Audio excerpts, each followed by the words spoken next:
அப்படின்னு என்ன கேட்பாங்க நிறைய பேர். ஏன் உங்களுக்கு இந்த ஆசை வரல அப்படின்னா,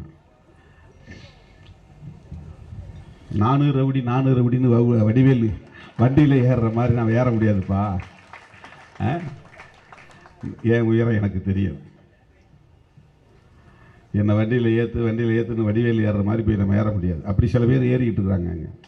நானும் முதலமைச்சர், நான் தான் அடுத்த முதலமைச்சர், அதுதான் நான் வந்தால் இதெல்லாம் செய்ய போகிறேன்னு முன்கூட்டி இது ஒரு வகையான மேனியா.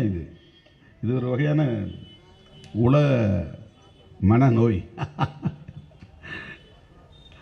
அதை கொஞ்சம் மாற்றி சொல்லலான்னு பார்த்தா அண்ணன் கரெக்டாக சொல்கிறாரு. அதாவது ப்ராக்டிக்கலாக முடியாத ஒரு விஷயத்த இவங்களே முடியும்னு கற்பனை பண்ணிக்கிட்டு அதுக்கு கொள்கை அறிக்கையெல்லாம் வெளியிடுவாங்க, செயல் திட்டங்களெல்லாம் வெளியிடுவாங்க, பட்ஜெட்லாம் வெளியிடுவாங்க. அதை பண்ண போகிறோம், இதை பண்ண போகிறோம், அவங்களே அதில் சந்தோஷப்பட்டுவாங்க. இப்போ திமுக இவ்வளவு கட்டுக்கோப்பாக இருந்து எத்தனை தோல்விகளை சந்தித்திருக்கிறது.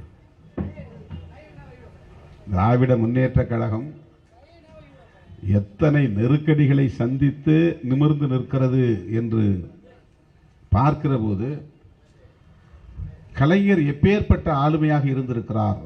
இதை நான் பல மேடைகளில் உங்கள்கிட்ட சொல்லியிருக்கிறேன்.